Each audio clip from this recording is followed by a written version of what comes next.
రాష్ట్ర ముఖ్యమంత్రి రేవంత్ రెడ్డి గారు ఢిల్లీలో మాట్లాడుతూ తెలంగాణలో విద్యుత్ బిల్లుల వసూలు ప్రైవేట్ కంపెనీకి అప్పచెప్తామని చెప్పి మాట్లాడినట్టుగా అన్ని పత్రికల్లో ప్రముఖంగా వార్తలు వచ్చినాయి.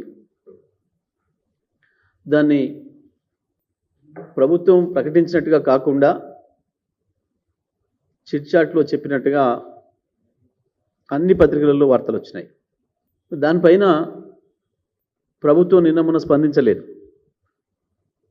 తప్పకుండా ప్రభుత్వం విధానపరమైన నిర్ణయం తీసుకున్నది, అదాని గారికి అప్పచెప్తామని చెప్పి కూడా స్పష్టంగా చెప్పినారు అని చెప్పి వచ్చిన వార్త పైన ఎటువంటి ఖండన కానీ ఇంకోటి కానీ దాని మీద రాలేదు. అంటే దాని అర్థం ప్రభుత్వం నిర్ణయం తీసుకున్నది, తప్పకుండా వారికి అప్పచెప్తుంది అని చెప్పి భావించాల్సి వస్తుంది. ఈ బిల్లుల వసూలు గతంలో కూడా కొన్ని పట్టణాల్లో ఇచ్చిండ్రు, దేశంలో ఉన్న కొన్ని నగరాల్లో అనేక రకమైన చేదు అనుభవాలు అక్కడ ప్రజలకు ఎదురవుతూ ఉన్నాయి, వినియోగదారులకు ఎదురవుతూ ఉన్నాయి. ఇది ఒక ఓల్డ్ సిటీని ఇస్తారని చెప్పి వారు చెప్పినప్పటికీ అది కేవలం ఓల్డ్ సిటీతో ఆగదు, దాన్ని పైలట్ ప్రాజెక్టుగా తీసుకుంటున్నాం అనే మాట కూడా చెప్పిండు. అంటే ఇది రాష్ట్రం అంతా కూడా ప్రైవేట్ వ్యక్తుల చేతికి విద్యుత్ బిల్లుల వసూలు అప్పచెప్పడమే.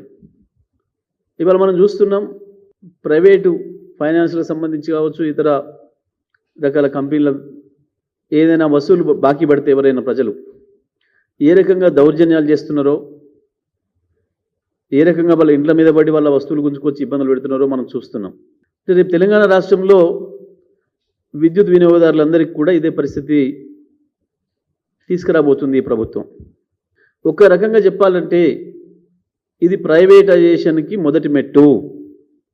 విద్యుత్ బిల్లుల వసూలు ప్రైవేట్ కంపెనీకి అప్పచెప్పడం అంటే మొత్తం విద్యుత్ రంగాన్ని ప్రైవేట్ వ్యక్తులకు అప్పచెప్పడానికి రంగం సిద్ధమైంది. ఇది మొదటి మెట్టుగా మనం చూడాల్సి వస్తుంది. అంటే ఇవాళ పేద ప్రజలకు ఇచ్చే సబ్సిడీలన్నీ కూడా ఎత్తిపోతాయి. గృహ వినియోగదారులకు ఏదైతే క్రాస్ సబ్సిడీ ఇస్తూ వస్తున్నారో గత కొన్ని దశాబ్దాలుగా ఇవి ఏవి లేకుండా పోతాయి.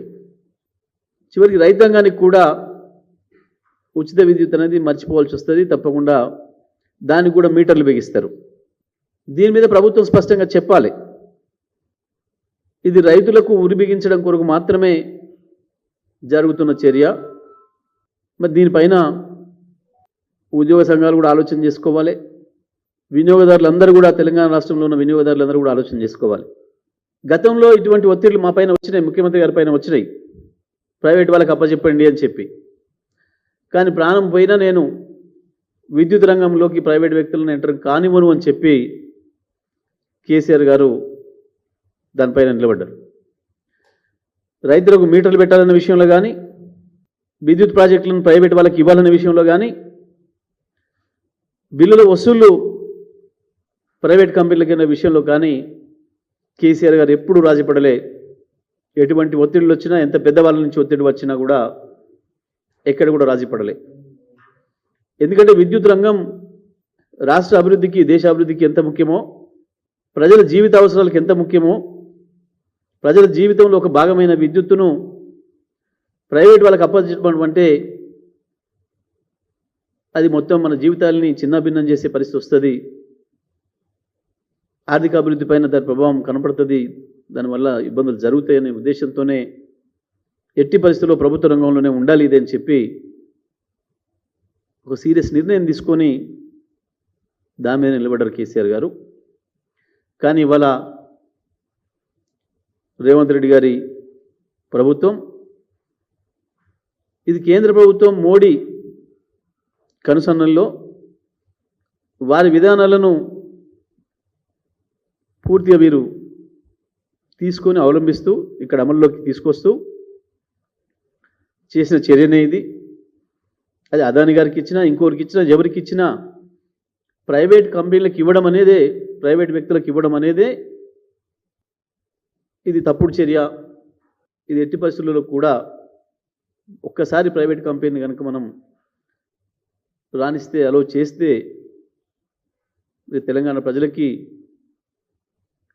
అది దారుణమైన దెబ్బ జరుగుతుంది, నష్టం జరుగుతుంది.